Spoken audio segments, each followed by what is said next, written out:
KSTA sub ജില്ലാ സമ്മേളനം ഏലപ്പാറയിൽ വെച്ച് നടന്നു.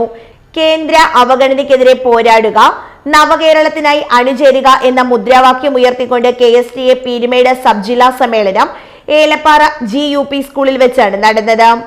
സബ് ജില്ലാ പ്രസിഡന്റ് റോയ്മോൻ മാത്യുവിന്റെ അധ്യക്ഷതയിൽ കൂടിയ യോഗം സംസ്ഥാന എക്സിക്യൂട്ടീവ് അംഗം അനീഷ് ലാൽ ഉദ്ഘാടനം ചെയ്തു.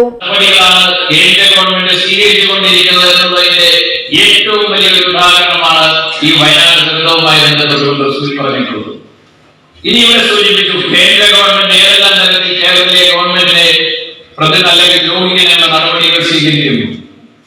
ധനകാര്യ കമ്മീഷന്റെ ഭാഗമായി കൊണ്ട് കേരളത്തിന് അർഹതപ്പെട്ട 57,000 കോടി രൂപ കേരളത്തിലെ ഗവൺമെന്റിന് നൽകാതിരിക്കുകയാണ് കഴിഞ്ഞ സാമ്പത്തിക വർഷം. അവിടെയാണ് നമ്മൾ ജീവനക്കാരും അധ്യാപകർക്കും അതിന്റെ ഭാഗമായി ചില പ്രതിസന്ധികൾ ഉണ്ടായിക്കൊണ്ടിരിക്കുന്നത്. നമ്മൾ വിദ്യാലയങ്ങളിലേക്ക് ചെല്ലുമ്പോഴേ ചോദിക്കും,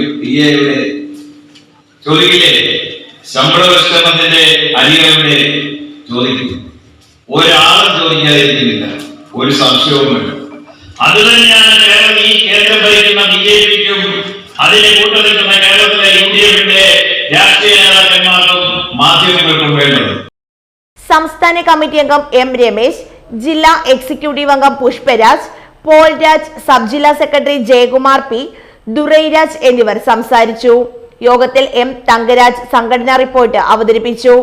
സ്വാഗത സംഘം ചെയർമാൻ ആൻഡപ്പൻ ജേക്കബ് സ്വാഗതവും ശ്രീജിത്ത് കുമാർ നന്ദിയും പറഞ്ഞു. തുടർന്ന് ഏലപ്പാറ പൊതുവേദിയിൽ ശ്രീജിത്ത് കുമാറിന്റെ അധ്യക്ഷതയിൽ നടന്ന പൊതുയോഗം സംസ്ഥാന കമ്മിറ്റി അംഗം M രമേശ് ഉദ്ഘാടനം ചെയ്തു.